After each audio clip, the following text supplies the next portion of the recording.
အမေရိကန်နိုင်ငံကနျူကလ িয়ার လက်နက်ကိုပထမဆုံးစတင်တီထွင်ခဲ့တဲ့သမိုင်းကြောင်းကိုအားလုံးသိကြပြီးသားဖြစ်မှာပါဒါပေမဲ့နှစ်ခေတ်မှာတော့ကမ္ဘာတစ်ဝန်းမှာနျူကလ িয়ার လက်နက်ကိုအောင်မြင်မြင်ထုတ်လုပ်နိုင်ခဲ့တဲ့နိုင်ငံပေါင်း10နိုင်ငံအထိရှိလာခဲ့ပါပြီတချို့နိုင်ငံတွေကအချင်းချင်းကူညီခဲ့ကြပေမဲ့အများစုကတော့သူချိုလောက်တာပြိုင်ဆိုင်တာနဲ့တစ္ဆာဖောက်တော်တွေအများကြီးပါဝင်ပြီးရှုဝက်စော်လှုပ်ဆော်ခဲ့ကြတာပါအဲ့နိုင်ငံတွေထဲကနိုင်ငံတိုင်းမှာလည်းအမေရိကန်ရဲ့မဟတ်တန်စီမံကိန်းလိုပဲစိတ်ဝင်စားဖို့ကောင်းတဲ့သမိုင်းကြောင်းကိုစီရှိကြပေမဲ့လူသိနေလာပါတယ်အခုကျွန်တော်တို့ကဒီနည်းပညာကိုတည်ဆောက်ဖို့အတွက်နိုင်ငံ10နိုင်ငံကအချင်းချင်းဘယ်လိုမျိုးအပြိုင်ဆိုင်ကြိုးပမ်းခဲ့ကြသလဲဆိုတဲ့အချိန်ပြောက်ွက်အပြည့်စုံရဲ့ပြီးတော့နျူကလ িয়ার လက်နက်ပိုင်ဆိုင်ဖို့နှိစက်ခဲ့ပြီးမကြခင်မှာစီးရင်ထဲပါဝင်လာနိုင်ခြေရှိတဲ့တချို့နိုင်ငံတွေအကြောင်းကိုလည်းအသေးစိတ်ဆွေးနွေးသွားမှာဖြစ်ပါတယ်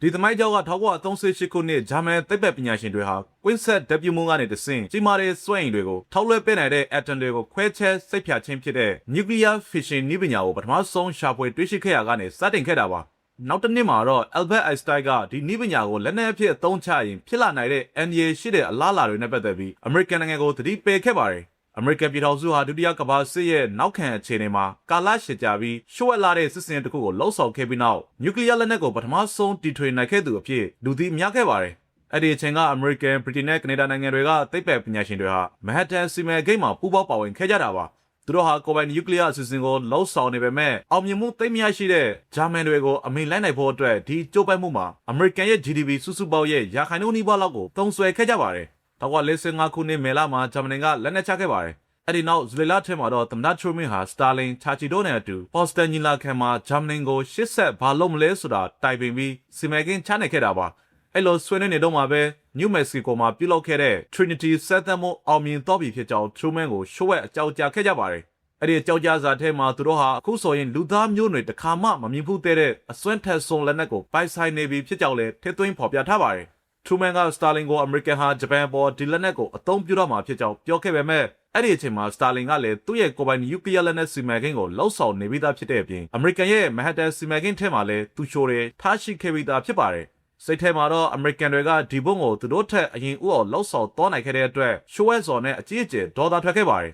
်နောက်တလားဖြစ်တဲ့အော်ဂိုလာမှာတော့အမေရိကန်ဟာဂျပန်နိုင်ငံပေါ် Patman နဲ့ Little Boy လို့အမည်ရတဲ့ဘုံတွေကိုကျဲချခဲ့ပြီးဂျပန်ကိုလက်နက်ချခိုက်စေခဲ့ကစစ်ပွဲကိုအဆုံးသတ်ခဲ့ပါတယ်ဒါပေမဲ့ဒါဟာကမ္ဘာတဝန်းမှာရှိတဲ့လူတိုင်းအတွက်အမိန့်လိုက်နိုင်ဖို့ရာပြိုင်ပွဲအသစ်တစ်ခုကိုစတင်စေခဲ့တာလည်းဖြစ်ပါတယ်။ဂျာမန်၊ဗြိတိန်နဲ့အမေရိကန်သိပ္ပံပညာရှင်တွေဟာနျူကလ িয়ার ဖီရှင်နဲ့ပတ်သက်တဲ့စာတမ်းတွေထုတ်ဝေတာကိုရဲဆိုင်လိုက်ကြပါတယ်။ဒါကိုဆိုဗီယက်ယူနီယံကတတိထားမိတော့ပြီးအဲ့နိုင်ငံတွေဟာနျူကလ িয়ার လက်နက်တွေထုတ်လုပ်ဖို့အလုပ်လုပ်နေကြပြီလို့တန်တရားဝင်ခဲ့တာပါ။ဒါကြောင့်မို့လို့ဆိုဗီယက်ဟာ1940ခုနှစ်လောက်ကတည်းကသူတို့ရဲ့ကိုယ်ပိုင်အစီအစဉ်ကိုစတင်ခဲ့ပြီးနောက်ဆုံးမှာတော့ဒီနည်းပညာကိုကမ္ဘာပေါ်မှာဒုတိယမြောက်ရရှိသွားတဲ့နိုင်ငံဖြစ်လာခဲ့ပါတယ်။ဂျပန်နိုင်ငံပေါ်အမေရိကန်ရဲ့နျူကလ িয়ার တိုက်ခိုက်မှုကိုမြင်တွေ့ရပြီးနောက်မှာတော့ဆိုဗီယက်ဟာသူတို့ရဲ့နျူကလ িয়ার စီမံကိန်းကိုအရှိန်အဟုန်နဲ့မြင့်တင်ခဲ့ကြပါတယ်။သူတို့ဟာအမေရိကန်ရဲ့စီမံကိန်းတွေကနေသူလျှိုလုပ်ပြီးအချက်လက်တွေအများကြီးရရှိထားတာဖြစ်ပါတယ်။ဒါမဲ့လည်းနှစ်ဖက်အေဂျင့်တွေစီကနေသတင်းမှားတွေရလာနိုင်ချေကိုတော့စိုးရိမ်ခဲ့ကြပါတယ်။ဒါကြောင့်မို့လို့ဆိုဗီယက်တွေဟာခိုးယူထားတဲ့အမေရိကန်ပုံစံဒီဇိုင်းကိုတောက်လျှောက်မယုံကြည်ခဲ့ကြပါဘူး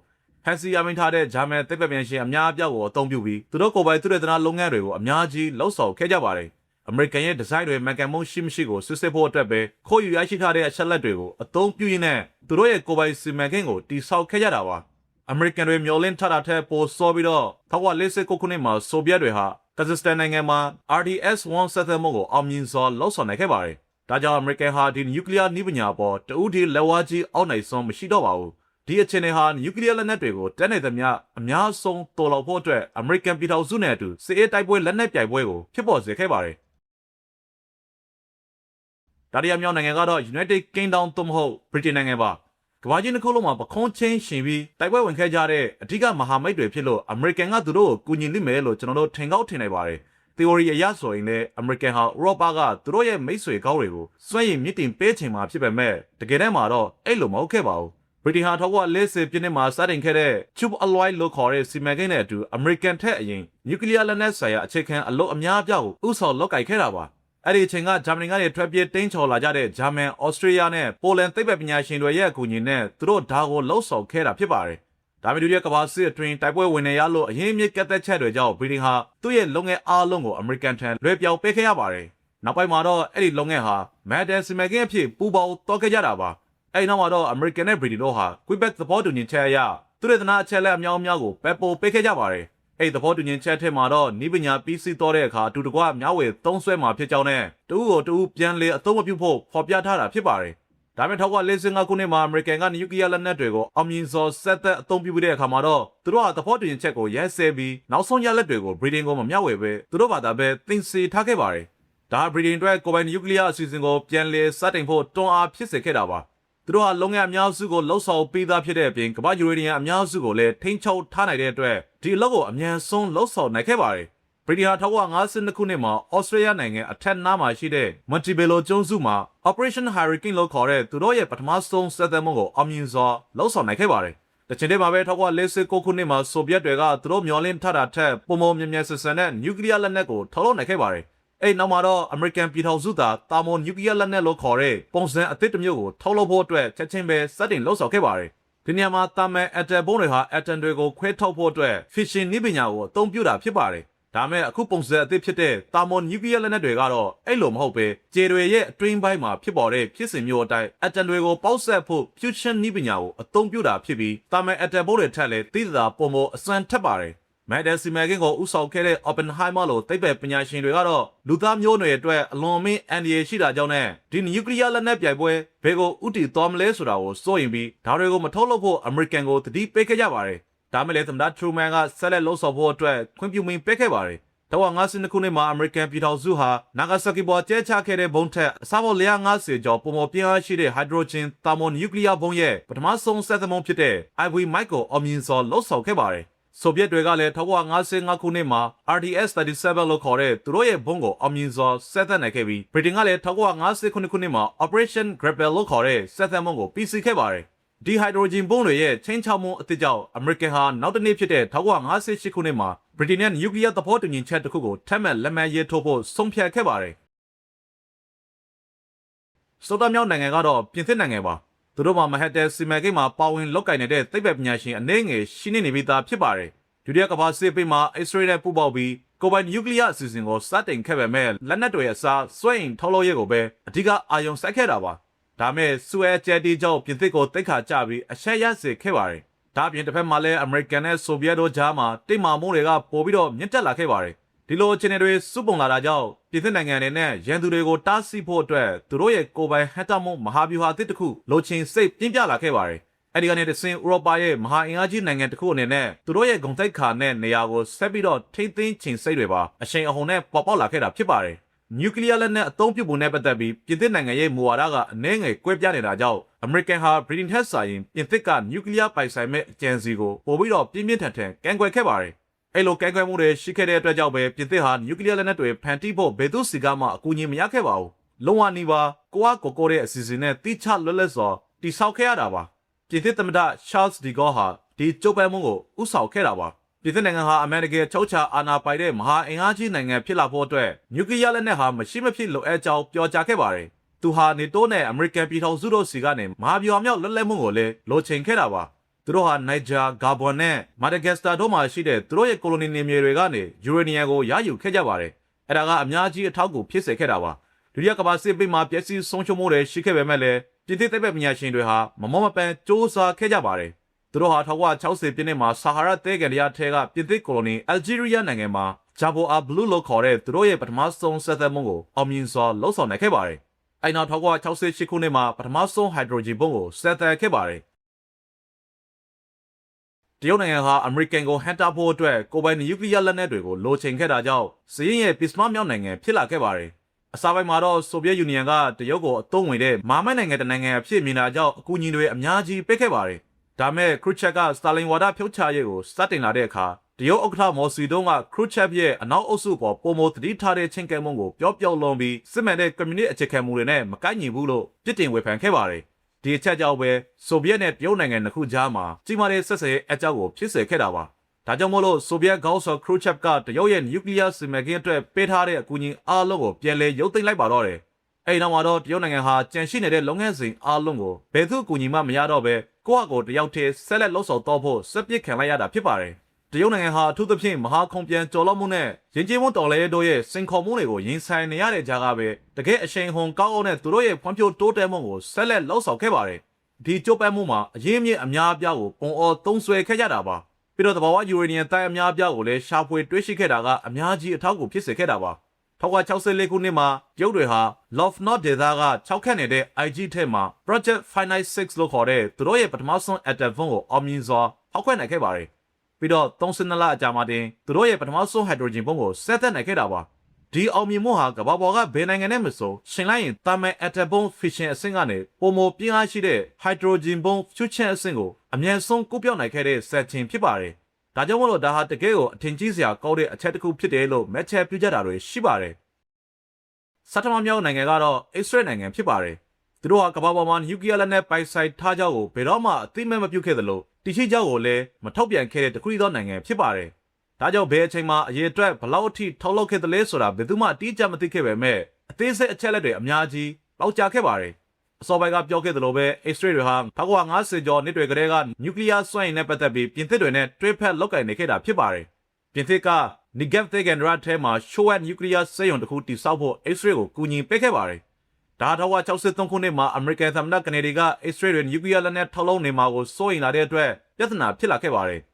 JF ကနေဒီဟာဒါကိုပြင်းပြင်းထန်ထန်ကဲ့ကွက်ခဲ့ပြီးဘုံတွေအတွက်မဟုတ်ပဲစွဲရင်အတွက်အသုံးပြုနေတာတေချာစေဖို့စက်ရုံကိုစစ်စစ်ခွင့်ပြုဖို့အမေရိကန်ကတောင်းဆိုခဲ့ပါတယ်။အစ္စရေးဟာအမေရိကန်ရဲ့တောင်းဆိုချက်တွေကိုထက်ကတလဲလဲညှိဆိုပြီးအချိန်ဆွဲခဲ့ပါတယ်။လက်နက်တွေထုတ်လုပ်နေကြောင်းနောက်ပိုင်းမှာပေါ်ထွက်လာခဲ့တဲ့မြေအောက်ရှိုးဝဲစက်ရုံတွေကိုဖုံးကွယ်ထားရင်းနဲ့ပဲတေချာဇက်တိုက်ထားတဲ့စစ်စစ်မှုအချို့ကိုသာခွင့်ပြုပေးခဲ့ပါတယ်။အစ္စရေးနိုင်ငံကိုတီထောင်သူလည်းဖြစ်ဝန်ကြီးချုပ်လည်းဖြစ်တဲ့ဒေးဗစ်ဘင်ဂိုရီယန်ဟာနျူကလ িয়ার လက်နက်ရရှိဖို့အတွက်အလွန်မင်းအစွဲလန်းကြီးနေခဲ့တယ်လို့ဆိုကြပါတယ်။ဒါကြောင့်မို့လို့အဲ့ဒီခေတ်ကာလကခုလိုမျိုးယင်းနေတဲ့မဟာမိတ်မဖြစ်ကြတဲ့အမေရိကန်ပြည်ထောင်စုနဲ့အစ္စရေးနိုင်ငံတို့ကြားမှာဆက်ဆံရေးအကြောက်ထင်ပြီးတိတ်မာမှုတွေဖြစ်ပေါ်လာခဲ့ရတာပါ။ JF ကနေဒီရဲ့စက္ကန့်သူလင်ဒန်ဘီဂျွန်ဆန်ဟာအစ္စရေးရဲ့နျူကလ িয়ার လက်နက်အစီအစဉ်ကိုတားဆီးဖို့အတွက်ရန်လိုမှုတီးသရှော့နေတော့ခဲ့တာကြောင့်ဒီအခြေအနေကညီသက်တော့ခဲ့ပါတယ်။ပြီးတော့အဲ့လက်နက်အစီအစဉ်ဟာ1969ခုနှစ်ဝန်းကျင်မှာပြီးစီးခဲ့ပြီလို့ယူဆကြပါတယ်။ဒါမဲ့အစ္စရေးရဲ့နျူကလ িয়ার စွမ်းဆောင်ရည်တွေနဲ့ပတ်သက်ပြီး1960ကျော်နှစ်တွေတခြားလုံးမှာ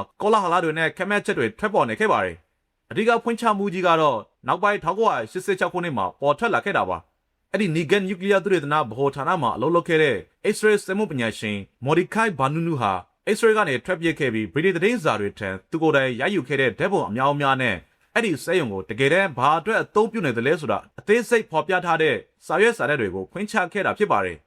အဲ့နောက်မှာတော့သူဟာချင်းတွေးဖို့တောနေတယ်လို့ထင်မဲ့အောင်များခေါ်တဲ့မော့ဆက်အမျိုးသမီးအေဂျင်တယောက်ရဲ့ဆွဲဆောင်မှုကြောင့်ရောမမြို့ကိုရောက်ရှိသွားခဲ့ပြီးအစ္စရေးမော့ဆက်အဖွဲ့ရဲ့ပြန်ပေးဆွဲခြင်းကိုခံခဲ့ရပါတယ်။သူကိုဆက်ခတ်ပြီးအစ္စရေးကိုပြန်ခေါ်ဆောင်တော့ခဲ့ကတကားပိတ်စစ်စစ်တဲ့ရုံးတင်စစ်စစ်မှုတစ်ခုမှာသူရှိုမှုနဲ့နိုင်ငံတော်သစ္စာဖောက်မှုတွေကြောင့်ထောင်ဒဏ်18နှစ်ပြစ်ဒဏ်ချမှတ်ခြင်းခံခဲ့ရပါတယ်။လက်ရှိမှာလည်းသူဟာစကားပြောဆိုခွင့်နဲ့ခရီးတော်လာခွင့်တွေမှာကက်သက်ချက်တွေရှိနေပါတယ်။ခံဝန်ကတိချိုးဖောက်မှုသတင်းစာတွေနဲ့စကားပြောဆိုမှုအစ္စရေးကနေထွက်ခေါ်ဖို့ကြိုးပမ်းမှုတွေကြောင့်အချင်းချင်းပြန်လည်ဖက်စစ်ချင်းခံခဲ့ရပါတယ်။သူ့ရဲ့ပေါက်ကြားမှုတွေအရအစ္စရေးဟာတာမွန်နျူကလ িয়ার လက်နက်တွေကိုပါထုတ်လုပ်ထားတယ်လို့လည်းယုံကြည်ကြပါတယ်။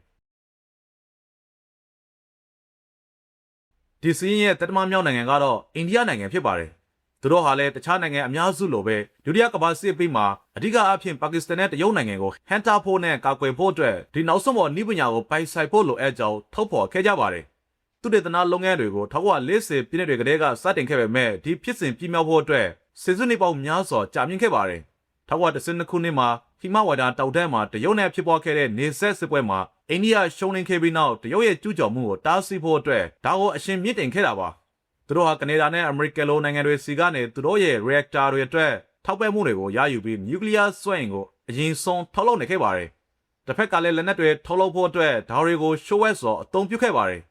1984ခုနှစ်မှာ Rajasthan တက္ကသိုလ်ထဲမှာ Smiling Buddha လို့ရှိုးဝဲအမည်ပေးထားတဲ့ပထမဆုံးစက်သက်မှုကိုအမြင်စွာလှုပ်ဆောင်နိုင်ခဲ့ပြီးဒါကိုသူတို့ကငြိမ်းချမ်းသောနျူကလ িয়ার ပေါက်ကွဲမှုလို့ခေါ်ဆိုခဲ့ကြပါတယ်။အိန္ဒိယဟာစွမ်းအင်ထုတ်လုပ်ဖို့အတွက်ကနေဒါနိုင်ငံကပဲပို့ပေးထားတဲ့ reactor တွေကိုအသုံးပြုပြီးဘုံစက်သက်ခဲ့တာဖြစ်ပါတယ်။ဒါပြင်နျူကလ িয়ার လက်နက်တွေပိုပြီးမပြတ်ပွားအောင်ထိန်းချုပ်မဲ့နျူကလ িয়ার မပြတ်ပွားရေးစာချုပ် NPT မှာလည်းလက်မှတ်ရေးထိုးဖို့ညှိဆိုခဲ့ပါတယ်။ဒီအချက်တွေကြောင့်ပဲသူတို့ရဲ့စက်သက်မှုဟာကမ္ဘာတစ်ဝန်းလုံးရဲ့ပြစ်တင်ချုပ်ချမှုနဲ့ပိတ်ဆို့အရေးယူမှုတွေကိုအကြီးအကျယ်ကြုံတွေ့ခဲ့ရတာဖြစ်ပါတယ်။ဒါမဲ့လည်းအိန္ဒိယဟာအနာဂတ်မှာတကယ်လိုအပ်လာရင်လက်နက်အဖြစ်အသုံးပြုနိုင်အောင် theory အရပဲသူတေသနာလုပ်ခဲ့တာပါ။လက်တွေ့မှာတော့ဒီနည်းပညာကိုအသိသုံးနိုင်တဲ့စစ်စင်ရဲသုံးထိပ်ဖို့တွေအဖြစ်ပြောင်းလဲပြဖို့ကိုရည်ရွယ်ချက်ရှိရှိနဲ့ရှောက်ကြည်ခဲ့ပါတယ်။ အဲ့ဒီအချိန်ကအိန္ဒိယနိုင်ငံရဲ့သမားအများစုကအသင်းသုံးနိုင်တဲ့နျူကလ িয়ার လက်နက်တွေထုတ်လုပ်မှာကိုကန့်ကွက်ခဲ့ကြပါတယ်ဒါကြောင့်မို့လို့ဒီလုပ်ငန်းစဉ်ဟာတောက်လျှောက်နှေးကွေးနေခဲ့တာဖြစ်ပြီး1990ပြည့်လွန်နှစ်တည်းရောက်မှပဲ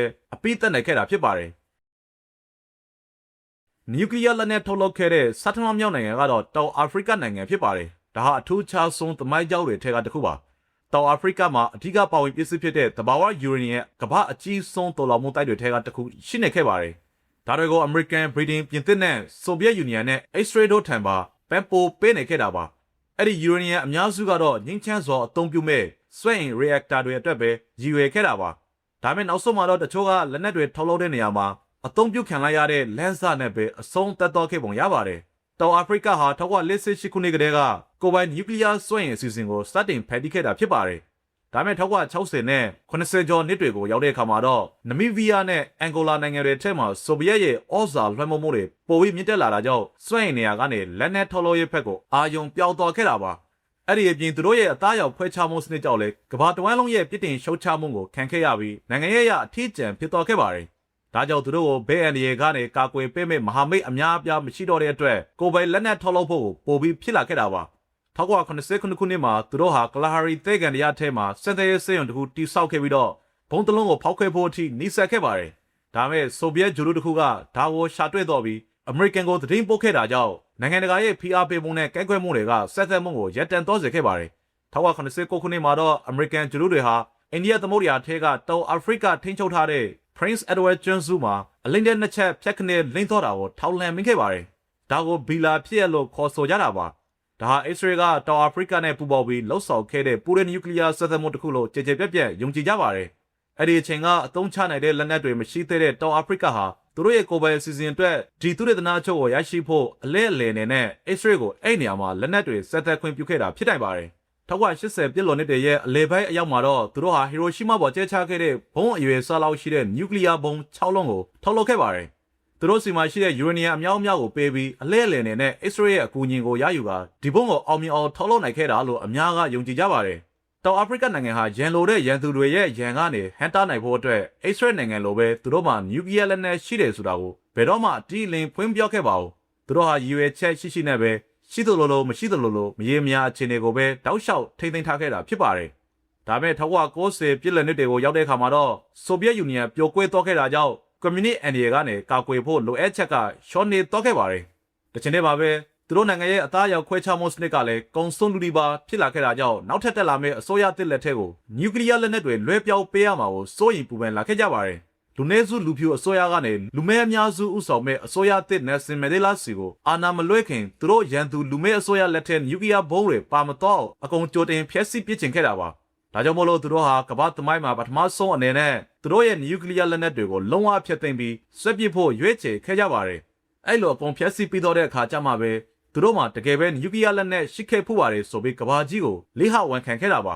သူတို့ဟာလက်နက်ပုံစံဒီဇိုင်းတွေကိုအကုန်ဖျက်ဆီးပစ်ခဲ့တယ်လို့သက်စင်ထားတဲ့ uranium တွေကိုလည်းနျူကလ িয়ার စက်ရုံရဲ့အထူးလုံခြုံရေးအခန်းထဲမှာတောက်ခတ်ပြီးတေချာသိမ်းဆည်းထားခဲ့ပါတယ်အဲ့ဒီနောက်2009ခုနှစ်မှာလက်နက်အပြည့်စုံကိုင်ဆောင်ထားတဲ့လူဆိုးအုပ်စုတစုကအဲ့ဒီနျူကလ িয়ার စက်ရုံကိုအတင်းအဓမ္မဖောက်ထွင်းဝင်ရောက်ခဲ့ကြပါတယ်လုံခြုံရေးတွေကသူတို့ကိုအချိန်မင်းဝိုင်းဝန်းတားဆီးနိုင်ခဲ့လို့သာဖြစ်ပါတယ်မတားဆီးနိုင်ခင်စက္ကန့်ပိုင်းအလိုအထိအဲ့ဒီယူရေနီယံပစ္စည်းတွေကိုခိုးယူသွားနိုင်ဖို့တကယ်ကိုလက်တကက်အလိုအထိနိနိကက်ကက်ဖြစ်သွားခဲ့တာပါဒါကြောင့်မို့လို့ဒီလိုလက်နက်အဆင့်ရှိတဲ့ယူရေနီယံတွေဟာလက်နက်ကင်သမားဆိုးတွေရဲ့လက်ထဲကိုရောက်ရှိသွားမှာကိုဒီနေ့အထိစိုးရိမ်ပူပန်မှုတွေရှိနေဆဲဖြစ်ပါတယ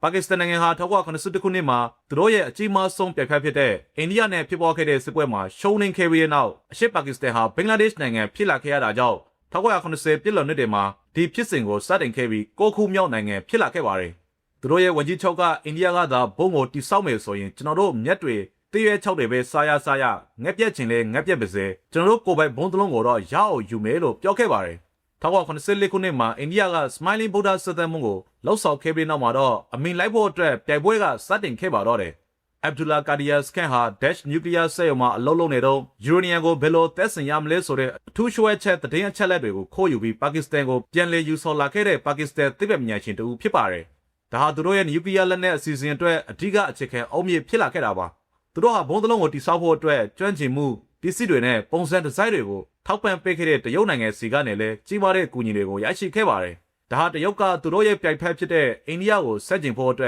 ်တခြားမဟာမိတ်တူကိုလိုချင်ခဲ့တာကြောင့်နဲ့ပါကစ္စတန်ကိုလက်နက်တပ်ဆင်ပေးခြင်းရဲ့အကျိုးကျေးဇူးကိုမြင်တွေ့ခဲ့တာကြောင့်ဖြစ်ပါတယ်။အမေရိကန်ဟာပါကစ္စတန်ရဲ့နျူကလ িয়ার လက်နက်အစီအစဉ်ကိုတားဆီးဖို့အတွက်အစပိုင်းမှာသူတို့ရဲ့စွမ်းဆောင်ရည်ကို short တွဲခဲ့ကြသလိုအာဖဂန်နစ္စတန်ကိုဆိုဗီယက်ကကျူးကျော်တဲ့အခါပါကစ္စတန်ကဆက်ကျင်ခဲ့တဲ့အတွက်အဓိကမဟာမိတ်ဖြစ်နေခဲ့တာကြောင့်လည်းတိတ်ပြီးမတားဆီးခဲ့ပါဘူး။ပါကစ္စတန်ဟာလက်နက်တွေထုတ်လုပ်ဖို့အတွက်အမေရိကန်ရဲ့စစ်ရေးရန်ပုံငွေတွေကိုအသုံးပြုနေကြောင်းတက်တဲ့ထောက်ထားတွေအများကြီးရှိခဲ့ပေမဲ့လည်းအမေရိကန်ဟာသူတို့ရဲ့မဟာမိတ်ဆက်ဆံရေးကို NDA မပြုတ်လို့တာကြောင့်မတိချင်အောင်ဆောင်ပြီးမျက်စိမိတ်ထားခဲ့တယ်လို့သိရပါတယ်။1998ခုနှစ်မှာအိန္ဒိယဟာတာမွန်နျူကလ িয়ার ဘုံအပါအဝင်ငင်းချဲရေးအတွက်မဟုတ်တဲ့ထိပ်ဖူး၅လုံးကိုဖောက်ခွဲခဲ့ပါတယ်။ရခိုင်တပ်အနှင်းငယ်ကြာမှာတော့ပါကစ္စတန်ကလည်းတုံ့ပြန်မှုအနေနဲ့ Resco တောင်တန်းထက်မှာမြေအောက်ဘုံ၅လုံးကိုဖောက်ခွဲခဲ့ပြီးတော့သူတို့ရဲ့ပထမဆုံးဆက်သက်မှုကိုအောင်မြင်စွာလှုပ်ဆောင်နိုင်ခဲ့ပါတယ်။ဒါကြောင့်ပါကစ္စတန်ဟာနောက်ဆုံးပေါ်နျူကလ িয়ার ပိုင်ဆိုင်တဲ့နိုင်ငံဖြစ်လာခဲ့တာပါ။အိန္ဒိယနိုင်ငံကတော့ပထမဆုံးစတင်မသုံးဆွဲရ No First Use ဆိုတဲ့မူဝါဒကိုကျင့်သုံးပါတယ်။ဒါဘာလို့ဆိုလို့တလဲဆိုရင်သူတို့ရဲ့နျူကလ িয়ার လက်နက်တွေဟာရန်သူကိုကြိုတင်ဟန်တာဖို့တသက်ပဲဖြစ်ပြီးတစ်ဖက်နိုင်ငံကမိမိတို့ကို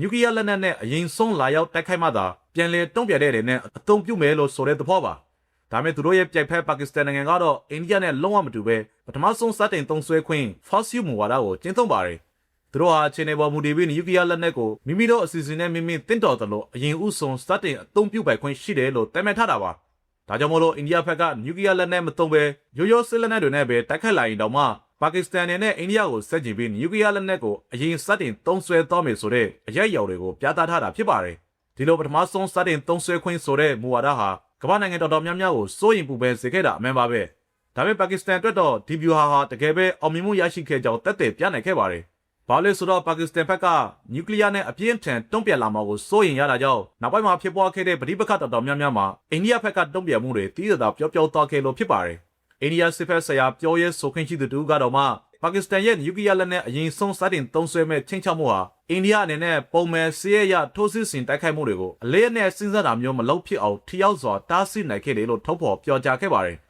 တခါ Dash နျူကလ িয়ার စက်ရုံကပုံစံဒီဇိုင်းတွေကိုခိုးယူခဲ့ပြီးပါကစ္စတန်ရဲ့နျူကလ িয়ার ဖခင်ကြီးလို့တင်စားခေါ်ဝေါ်ခြင်းခံရတဲ့ Abdul Qadir Khan ဟာ2004ခုနှစ်မှာကြီးမားတဲ့ဝန်ခံချက်တစ်ခုကိုပြုလုပ်ခဲ့ပါတယ်။သူဟာမြောက်ကိုရီးယား၊အီရန်နဲ့လစ်ဗျားနိုင်ငံတွေထံနျူကလ িয়ার လက်နက်နည်းပညာတွေကိုတရားမဝင်ရှို့ဝဲရောက်ချမှုမှာကိုယ်တိုင်ပါဝင်ပတ်သက်ခဲ့ကြောင်းဝန်ခံခဲ့တာပါ။အဲ့ဒီနည်းပညာဝယ်ယူခဲ့တဲ့နိုင်ငံတွေထက်ကဘယ်နိုင်ငံမှလည်းနျူကလ িয়ার မပြတ်ပေါ်ရေးစာချုပ်မှာပါဝင်ထားခြင်းမရှိကြပါဘူး။ဒါကိုကြည့်ချင်းအားဖြင့်ဒီလိုအန်ဒီယကြီးတဲ့နည်းပညာတွေဟာဘယ်သူမှထိန်းချုပ်လို့မရပဲအထင်ကွက်မဲ့ပြန်ပေါ်သွားတော့မလားဆိုပြီးကမ္ဘာတဝန်းလုံးကအကြီးအကျယ်စိုးရိမ်ပူပန်မှုတွေဖြစ်ပေါ်စေခဲ့ပါတယ်။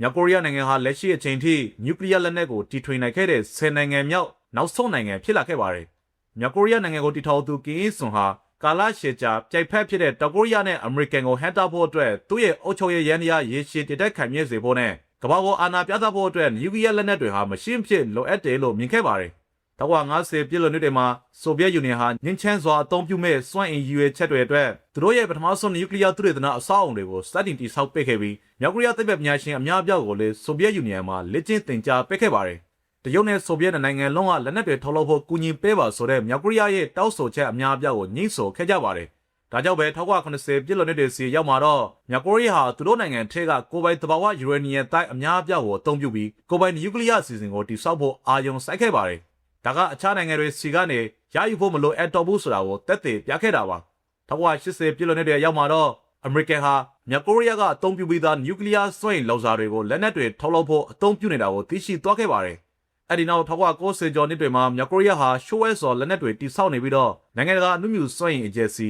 IAEA ရဲ့စစ်ဆေးမှုတွေကိုအချိန်ဆွဲနေခဲ့ပါတယ်။ဒါမဲ့လည်းနျူကလ িয়ার မပြတ်ပေါ်ရေးစာချုပ်မှာလက်မှတ်ရေးထိုးခဲ့ပါတယ်။1994ခုနှစ်မှာအမေရိကန်ကသူတို့ကိုလက်ရှိအသုံးပြုနေတဲ့ Graphite Reactor တွေလိုမျိုးလက်နက်ထုတ်လုပ်ဖို့အတွက်အသုံးပြုရအလွန်ခက်ခဲစေမဲ့ငင်းချဲသောနျူကလ িয়ার စွမ်းအင်ထုတ်လုပ်မှုကိုခွင့်ပြုပေးမဲ့ပေါ်ပါတဲ့ရေ reactor တွေကိုပေးအပ်ဖို့ကန့်လန့်ခဲ့ပါတယ်။မြောက်ကိုရီးယားတွေဟာစာပိုင်းမှာသဘောတူညီချက်ကိုသဘောတူခဲ့ပေမဲ့နောက်ဆုံးမှာတော့နိုင်ငံတစ်ခုကြားယုံကြည်မှုကင်းမဲ့ခြင်းကြောင့်2002ခုနှစ်မှာပြပြသွားခဲ့ပါတယ်။အမေရိကန်ကမြောက်ကိုရီးယားတွေဟာသဘောတူညီချက်ကိုချိုးဖောက်ပြီးရှိုးဝဲစွာယူရေနီယံသက်စင်နေတယ်လို့ဆွဲဆွဲခဲ့ပါတယ်။အဲ့ဒီဆွဲဆွဲချက်ကြောင့်မြောက်ကိုရီးယားကနျူကလ িয়ার မပြတ်ပေါ်ရေးစာချုပ်ကနေတရားဝင်နှုတ်ထွက်သွားခဲ့တာပါ။ပြီးတော့သူတို့ရဲ့လက်နက်အစီအစဉ်ကိုလည်းဆက်ပြီးလှုပ်ဆောင်ခဲ့ပါတယ်။မြောက်ကိုရီးယား1950ပြည့်လွန်နှစ်တွေကစွမ်းအင်ပိုင်းဆိုင်ရာနဲ့ပတ်သက်ပြီးဆိုဗီယက်ရဲ့အစောပိုင်းအကူအညီတွေကိုရရှိခဲ့တဲ့အပြင်တရုတ်နိုင်ငံစီကနေလည်းကက်သက်ချက်ရှိတဲ့အကူအညီတချို့ကိုရရှိခဲ့ပါတယ်။ဒါပေမဲ့အဲ့ဒီအကူအညီတွေအားလုံးထဲမှာအရေးကြီးဆုံးတဲ့မြောက်ကိုရီးယားရဲ့နျူကလ িয়ার ဖွံ့ဖြိုးတိုးတက်မှုအတွက်အဓိကအဆုံးဖြတ်ဖြစ်ခဲ့တာကတော့အစောပိုင်းကပြောခဲ့တဲ့ပါကစ္စတန်နိုင်ငံစီကရရှိခဲ့တဲ့အကူအညီပဲဖြစ်ပါတယ်2005ခုနှစ်မှာကင်ဂျုံအေးကအသုံးပြုနိုင်တဲ့နျူကလ িয়ার လက်နက်တွေကိုပိုင်ဆိုင်ထားပြီးလို့အခိုင်အမာပြောကြားခဲ့ပါတယ်ပြီးတော့နောက်တစ်နှစ်2006ခုနှစ်အောက်တိုဘာလမှာသူတို့ရဲ့ပထမဆုံးနျူကလ িয়ার ဆက်သွယ်မှုကိုအောင်မြင်စွာဆက်သွယ်နိုင်ခဲ့ပါတယ်အစောပိုင်းဆက်သွယ်မှုတစ်ခုဟာခမက်ချေ3.5ကီလိုတန်လောက်ပဲရှိလို့အလွန်သေးငယ်လွန်းတာကြောင့်ကျွမ်းကျင်သူတွေကဒါစနစ်ချက်မပေါက်ကွဲခဲ့ပဲချိုးရင်းချက်ရှိနိုင်တယ်လို့ယုံကြည်ခဲ့ကြပါတယ်ကင်ဂျုံအေးရဲ့ကျမ်းမာရဲ့အလျင်မြဲဆိုးရွားလာနေချိန်အင်အားပြသမှုတစ်ခုအနေနဲ့ဒုတိယမြောက်ပုံမအားရှိတဲ့ဘုံတလုံးကိုဖောက်ခွဲခဲ့ကြပါတယ်တတိယမြောက်ဘုံကိုဆက်လက်ဖောက်ခွဲခဲ့ကြပြီးတော့2016ခုနှစ်2019ခုနှစ်တွေမှာတော့သူတို့ရဲ့ပထမဆုံးတာမော်နျူကလ িয়ার ဘုံတွေကိုဆက်သက်ခဲ့ကြတာဖြစ်ပါတယ်အခုပြောခဲ့တာတွေကကိုယ်ပိုင်နျူကလ িয়ার လက်နက်ထုတ်လုပ်ထားတဲ့10နိုင်ငံဖြစ်ပေမဲ့စစ်ရေးတိုက်ပွဲကာလအတွင်းမှာကာကွယ်ရေးနဲ့ဟန်တာရဲ့အတွက်မဟာမိတ်ပြုမှုတွေအောက်မှာတခြားနိုင်ငံတွေရဲ့နျူကလ িয়ার လက်နက်တွေကိုလက်ခံထားရှိပေးခဲ့တဲ့နိုင်ငံတွေအများကြီးရှိပါသေးတယ်စစ်တိုက်ပွဲအတွင်းအမေရိကန်ပြည်ထောင်စုဟာဘယ်လ်ဂျီယံဂျာမနီအီတလီနယ်သာလန်တူရကီဂရိဒိန်းမတ်ရဲ့ဂရင်းလန်းတောင်ကိုရီးယားဂျပန်ဖိလစ်ပိုင်ထိုင်ဝမ်ကနေဒါမော်ရိုကိုနဲ့ပေါ်တိုရီကိုတို့မှာနျူကလ িয়ার လက်နက်တွေကိုထားရှိခဲ့ပါတယ်တချို့နေရာတွေမှာတော့ခက်တခဏသာဖြစ်ခဲ့ပြီးတချို့နေရာတွေမှာတော့နျူကလ িয়ার လက်နက်တွေတင်ဆောင်ထားတဲ့ရင်တွေသာရှိခဲ့တာပါစစ်တိုက်ပွဲအဆုံးသက်ခါနီးမှာဒါတွေထဲကအများစုကိုဖယ်ရှားခဲ့ပေမဲ့အမေရိကန်ရဲ့နျူကလ িয়ার လက်နက်တွေဟာဘယ်လ်ဂျီယံဂျာမနီအီတလီနယ်သာလန်နဲ့တူရကီနိုင်ငံတွေမှာဒီနေ့အထိရှိနေဆဲဖြစ်ပါတယ်ဆိုဗီယက်ယူနီယံကလည်းယူကရိန်းမှာအများဆုံးအဖြစ်နဲ့ဘယ်လာရုစ်မော်ဒိုဗာလီသီယိုနီးယားအက်စတိုနီးယားဂျော်ဂျီယာအာမေးနီးယားကာဇက်စတန်ဥဇဘက်ကစ္စတန်တက်ခမန်နစ္စတန်တို့နဲ့ကျူးဘားနိုင်ငံထဲမှာပါခက်တခဏအဖြစ်သူတို့ရဲ့ဆိုဗီယက်သမ္မတနိုင်ငံတွေထဲမှာနျူကလ িয়ার လက်နက်အများအများကိုတိုးလောင်ခဲ့ပါတယ်ဆိုဗီယက်ယူနီယံပြိုကွဲသွားပြီးတဲ့နောက်ဒါတွေအားလုံးကိုဖယ်ရှားဖျက်သိမ်းခဲ့ပေမဲ့2023ခုနှစ်မှာရုရှားကဘယ်လာရုစ်နိုင်ငံကိုခဲမက်ချေထိုက်ဖို့130လောက်ထပ်မံပယ်ပိုပေးခဲ့ပါတယ်နိုင်ငံတကာရဲ့ဖိအားပေးမှုဒါမှမဟုတ်အရင်းအမြစ်မလုံလောက်မှုတွေကြောင့်ကိုယ်ပိုင်နျူကလ িয়ার လက်နက်ထုတ်လုပ်ဖို့ကြိုးပမ်းမှုကိုဆုံးလွတ်ခဲ့ရတဲ့ခြားနိုင်ငံအများအပြားလည်းရှိပါသေးတယ်။အဲ့ဒီနိုင်ငံတွေထဲမှာအာဂျင်တီနာ၊ဘရာဇီး၊ဆွီဒင်၊ရိုမေးနီးယား၊အယ်ဂျီးရီးယား၊လီဘီယာ၊အီရန်၊အီရတ်၊အီဂျစ်၊ဆီးရီးယား၊ထိုင်ဝမ်နဲ့ဂျပန်တို့ပါဝင်ပါတယ်။ဒီနိုင်ငံတွေထဲကအများစုဟာတကယ်တော့နည်းပညာအရအောင်မြင်ဖို့အလွန်နှိစက်ခဲ့ရတာပါ။အထူးသဖြင့်ထင်ရှားတဲ့အရှင်ဟုံနဲ့တိုးတက်မှုတွေရရှိခဲ့တဲ့အီရတ်၊ဆီးရီးယားနဲ့အီရန်တို့ဖြစ်ကြပေမဲ့သူတို့ရဲ့စေယုံတွေဟာအစ္စရေးရဲ့ဒုံးကျည်တွေနဲ့ဆိုင်ဘာတိုက်ခိုက်မှုတွေကြောင့်ဖျက်ဆီးခြင်းခံခဲ့ရပါတယ်။အီရန်ဟာနျူကလ িয়ার ထုတ်လုပ်နိုင်ဖို့နောက်ထပ်အနည်းဆက်ဆုံးနိုင်ငံအဖြစ်ကြည်ကြပြတ်ခံမှန်းထားရပေမဲ့အရှေ့လေဘက်မှာတခုတည်းသောနျူကလ িয়ার ပိုင်ဆိုင်ထားတဲ့သူတို့ရဲ့ပြိုင်ဖက်အစ္စရေးကတော့ဒါကိုကာကွယ်တားဆီးဖို့အလွန်ပဲအလေးနဲ့ထားနေပါတယ်။ဆော်ဒီအာရေဗျခေါင်းဆောင်မိုဟာမက်ဘင်ဆလမန်ကလည်းအီရန်ကနျူကလ িয়ার လက်နက်ရရှိသွားမယ်ဆိုရင်သူတို့လည်းမလွဲမသွေရအောင်ယူမယ်လို့အချင်းပြောကြားခဲ့မှုပါတယ်။ဆော်ဒီဟာနျူကလ িয়ার စွန့်ရင်အစီအစဉ်တစ်ခုကိုလှုပ်ဆောင်နေနှင်းပြီးဖြစ်ပြီးလက်နက်တွေထုတ်လုပ်ဖို့အတွက်ရေပုံငွေနဲ့နီးလန့်တွေအသေးချာရှိနေကြပါတယ်။ဂျပန်နိုင်ငံဟာသူတို့သာလိုချင်မယ်ဆိုရင်နျူကလ িয়ার လက်နက်တွေကိုအလွန်လွယ်ကူစွာတိစောက်နိုင်တဲ့ကမ္ဘာပေါ်မှာစွမ်းဆောင်ရည်အချိဆုံးနိုင်ငံတွေထဲကတနိုင်ငံအဖြစ်သတ်မှတ်ခံထားရပါတယ်။သူတို့မှာအစင်းမြင့်ဆုံးနျူကလ িয়ার စွန့်ရင်နည်းပညာနဲ့သက်ဆိုင်ပြီးယူရေနီယံအများအများတော်လောင်ထားရှိမှုတွေရှိပေမဲ့လက်ရှိမှာတော့ငင်းချဲမှုဝါဒကိုကျင့်သုံးနေတာပါ။အာဂျင်တီးနားနဲ့ဘရာဇီးနိုင်ငံလုံးဟာလည်းအခြေခံအဆောက်အအုံနဲ့နည်းပညာတွေကိုဖန်တီးထားရှိပြီးဖြစ်လို့သူတို့ရဲ့ဖွံ့ဖြိုးတိုးတက်မှုကိုပြည့်မြောက်ဖို့အလွန်နှိစက်နေခဲ့ကြပါတယ်။ဒါမဲ့စိတ်ဝင်စားဖို့ကောက်တာကမက္ကဆီကိုနိုင်ငံဟာလက်တင်အမေရိကတစ်ခုလုံးမှာနျူကလ িয়ার လက်နက်မရှိစေရဘူးလို့ကြေညာထားတဲ့ထလာတလကိုစာချုပ်ကိုအဆိုပြုခဲ့ပါတယ်။ဒါကြောင့်နျူကလ িয়ার ပိုင်ဆိုင်ထားတဲ့ပြင်သစ်နိုင်ငံရဲ့နေမြေတစ်ခုဖြစ်နေတဲ့ပြင်သစ်ဂါယနာကလွဲလို့